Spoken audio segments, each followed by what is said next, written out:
Friends, আজি আমি কথা পাতিম অবেচিটিৰ বিষয়ে। অবেচিটি হ'ল দেহত জমা হোৱা অতিৰিক্ত চৰ্বি। যদি শৰীৰৰ BMI 30তকৈ বেছি হয় তেতিয়াহ'লে অবেচিটি বুলি ধৰা হয়। অবেচিটিৰ ফলত আমাৰ শৰীৰত বিভিন্ন ধৰণৰ জটিলতাৰে দেখা দিব পাৰে। তাৰ ভিতৰত হ'ল ষ্ট্ৰোক, হাৰ্ট ডিজিজ, ডায়েবেটিছ, পেনক্ৰিয়েছৰ অসুখ, arthritis, cancer, gold bladder stone, liver disease আৰু লাঞ্চ ডিজিজকে ধৰি বিভিন্ন ধৰণৰ জটিলতাৰে দেখা দিব পাৰে।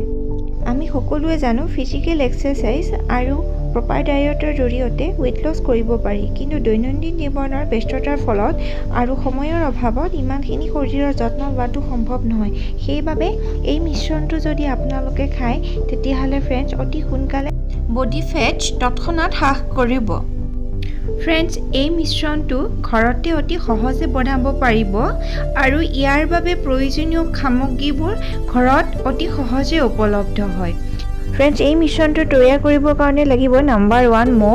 মৌৱে আমাৰ দেহৰ মেটাবলিজম বৃদ্ধি কৰে, চৰ্বি হ্ৰাস কৰে, শক্তি হ্ৰাস কৰে আৰু কলেষ্ট্ৰল হ্ৰাস কৰে। নম্বৰ 2ত লাগিব দালচেনি পাউডাৰ। ই আমাৰ দেহৰ ব্লাড চুগাৰ লেভেলটো সঠিক কৰি ৰাখে। মিশ্ৰণটো তৈয়াৰ কৰাৰ ৰেচিপিটো হ'ল প্ৰথমে 250 ml পানী উতলাই লওক।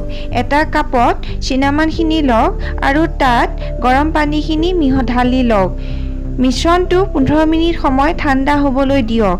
শেষত মৌখিনি ঠাণ্ডা পানীত মিহলাই লওক।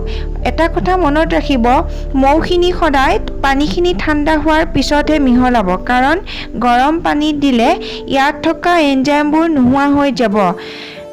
খোৱা পদ্ধতিটো হ'ল ৰাতিপুৱা এইখিনি খালী পেটত আৰু ৰাতি আহাৰ খোৱা 2 ঘণ্টাৰ পিছত খাওক।